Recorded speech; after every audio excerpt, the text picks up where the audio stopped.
La fibre musculaire est composée d'un ensemble de myofibrilles de nature protéique. Chaque myofibrille est constituée d'une succession d'unités appelées sarcomères.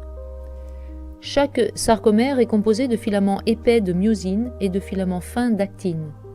C'est le glissement des filaments fins par rapport aux myofilaments épais qui entraîne le raccourcissement du sarcomère et donc du muscle.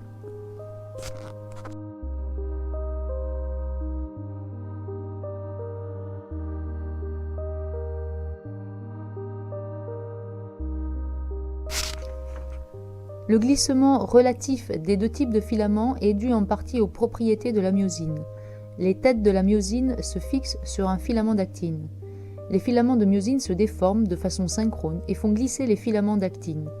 Ce glissement se fait grâce à la formation de ponts d'union entre les têtes de myosine et l'actine.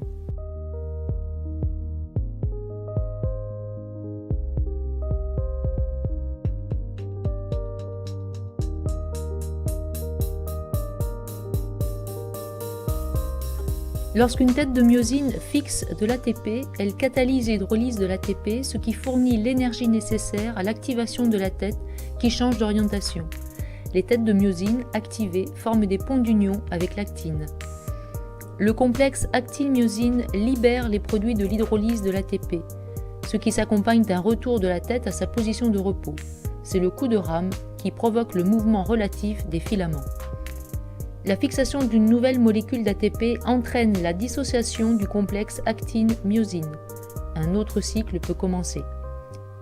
Si l'ATP n'est pas renouvelé, les têtes de myosine ne se détachent pas de l'actine et la myofibrille reste contractée.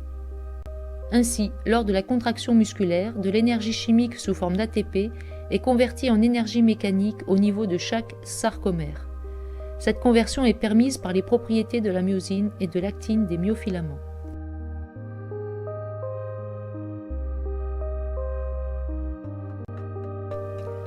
Les ions calcium interviennent dans le cycle de contraction.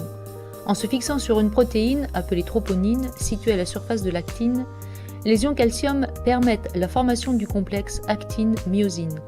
En l'absence d'ions Ca2+, les ponts d'union ne peuvent s'établir.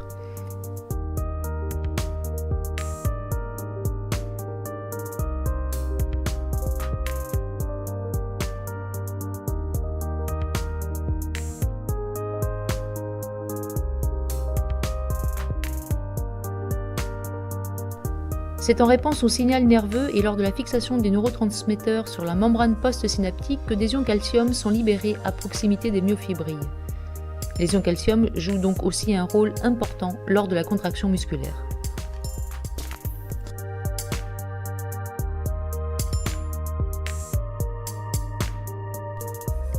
Ainsi, l'association entre l'hydrolyse de l'ATP, qui libère de l'énergie, et le mouvement, qui en consomme, constitue un couplage énergétique.